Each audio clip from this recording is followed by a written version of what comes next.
Why do so many Muslims marry their cousin? I have to admit that despite being to the Mideast a few times, I really had no idea about this until I recently read a statistic that said 55% of British Pakistanis marry their first cousins. As a Westerner, it's a baffling concept that at first I didn't believe. But when I researched it, I found out that hundreds of millions of people, mostly in Muslim countries, are married to their cousin. In a number of countries, it's the majority of all marriages. So this is what I do here at Elephants in Rooms. Take a question that makes some people raise their eyebrows, research it, and give you a straightforward and fair answer. And it's never about nya, nya, nya, because the people on this planet are fascinating animals. Here, we'll first look at the global picture. Where is it legal or banned or popular? Then we'll answer the question, why not marry your cousin? Looking at stigma and health reasons. I flip it around and then get into the question of why people do it with a focus on Pakistan, and then talk about what caused the split of Islam versus the world, because there's a clear correlation with some twists. And finally, we'll take a quick look at how it really reshaped societies. Okay, so first of all, from a legal perspective, most countries don't ban marrying your cousin outright. The blue areas on this chart show that. So China does, South Korea and the Philippines, some countries in the Balkans, and a few others. The United States, it has a patchwork of laws. Legal in 18 states, restricted in a handful, and banned in the rest. Actually, 8 states criminalize marrying your first cousin instead of just denying a marriage license. And that's something that I couldn't find in any other country in the world. But even in states and non-Muslim countries where it's fully legal, it's exceedingly rare in practice. In the United States, they estimate about 2 out of 1,000 marriages are among first cousins. It's very rare in Europe, Asia, South America, and really any country without a large Muslim presence, with the exception of a few pockets in Hindu South India, which sees rates over 25%.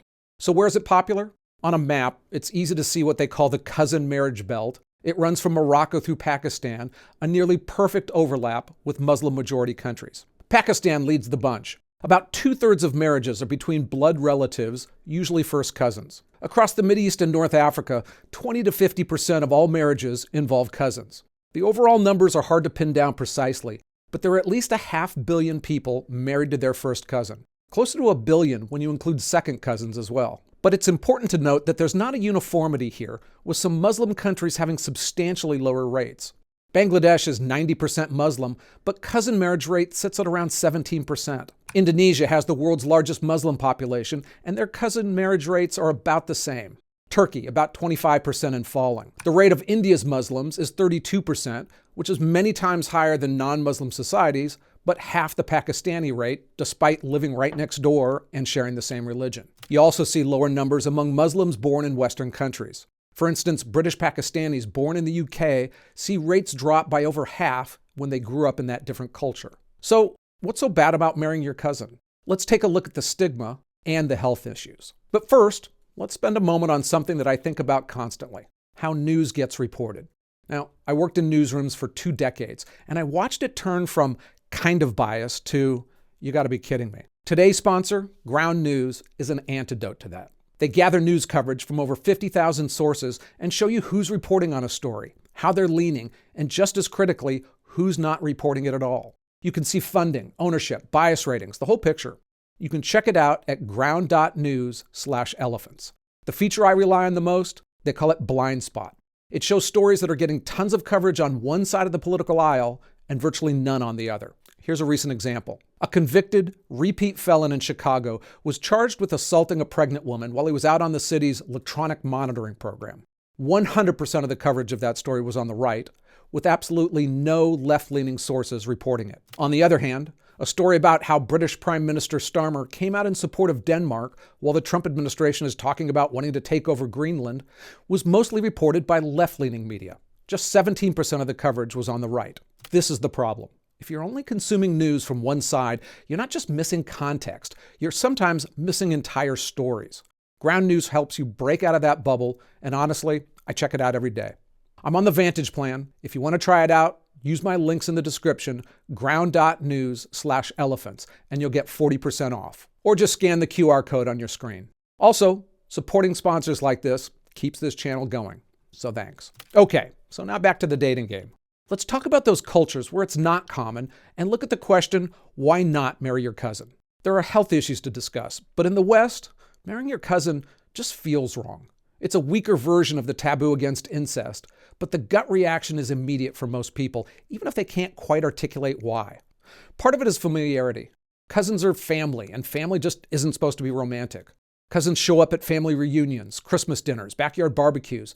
Potential partner and family, those just don't overlap in most of the world. Western individualism also emphasizes the whole concept of building a life with someone you choose. That's the opposite of someone your family tree gave you. And then there's a class dimension too. Cousin marriage seems backwards and uneducated in Western cultures. The hillbilly or the inbreeding stereotypes, they have a real social stigma. The bottom line is that our culture has spent 1,500 years conditioning us to see marrying your cousin as wrong. So even without understanding the history or the science, we've internalized the taboo. It's written into our cultural DNA. But there are also real health reasons behind that instinct.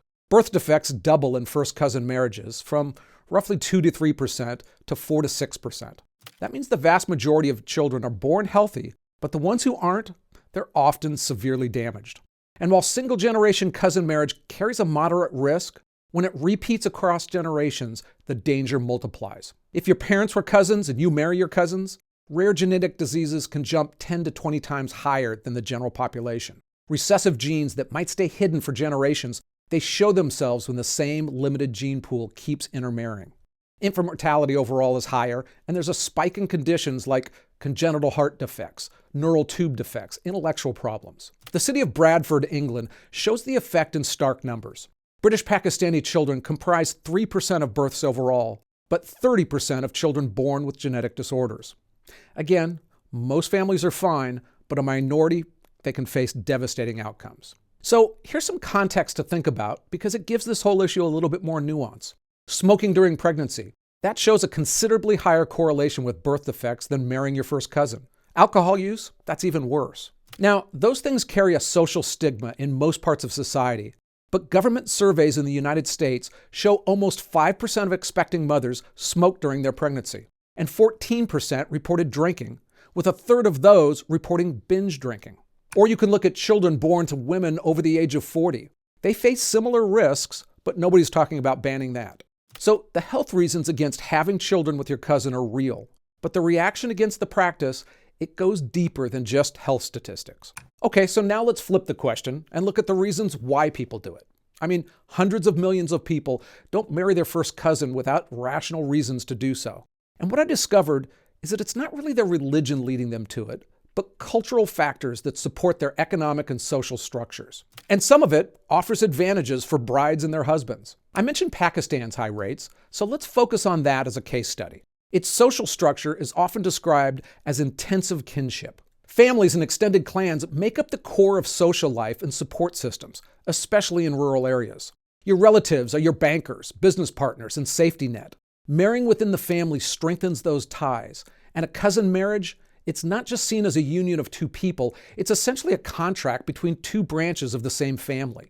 Clan strength, that depends on size, cohesion, and concentrated wealth. Marry outside the clan and you fragment those. You're now doing favors for your wife's relatives instead of building your own power base. Another thing, Pakistan is a heavily agrarian society, and for farmers, land is everything. And Pakistani inheritance law divides the land among all sons. A 10-acre farm split 4 ways might become 4 barely sustainable plots. But marry your cousin? Those plots recombine in the next generation and automatically solve that fragmentation problem. A bride's dowry price also runs about half the cost when you marry a cousin versus an outsider. And then, the money stays in the extended family's pocket instead of going to strangers. All of this helps middle-class families stay that way. Wealthy families, they marry cousins to keep fortunes consolidated. For example, the Sharif family, Pakistan's political dynasty, they've practiced cousin marriage for generations, keeping their business and their political empire tightly controlled. And poor families? Some marry cousins because they literally can't afford the bride price for outsiders. So the system works at every economic level, just for different reasons.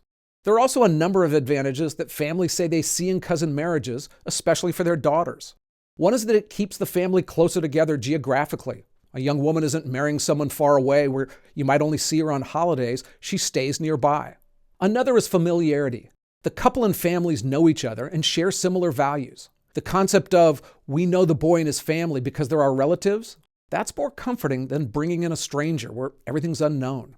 There's also an implicit trust that a cousin might be less likely to mistreat his wife, since he'd bring shame on the entire family, and that the family could intervene if a problem arises. Now, that might have an element of truth to it, but when I tried to look into the domestic violence data, I really couldn't find any real reason to believe that cousin marriage is overall protective, because sometimes nearby can really mean trapped. And if disputes arise between the family, that doesn't necessarily mean that they prioritize a wife's safety. Honor killings in Pakistan, they're a thing, and they're most commonly committed by a woman's husband or her brother. It's hard, sometimes impossible, to really look at a discrete element of a society and say, how does that affect things overall? Another factor that perpetuates cousin marriage is extreme gender segregation. In rural areas, women are often kept separate from men outside their family altogether. In conservative households, women's entire social world is the family compound. They often can't leave the house unaccompanied.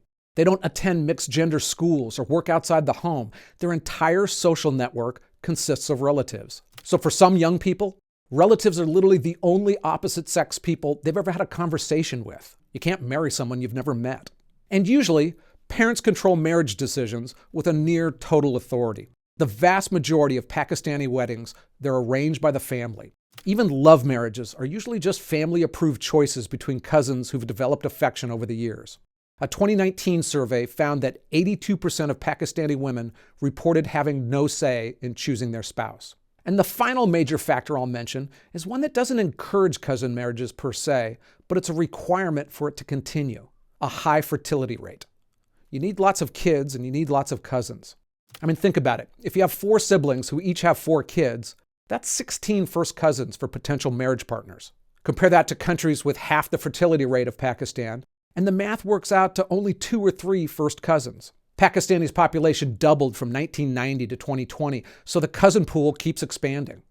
But for countries where fertility rate drops, the whole system falls apart. There just aren't enough cousins to go around.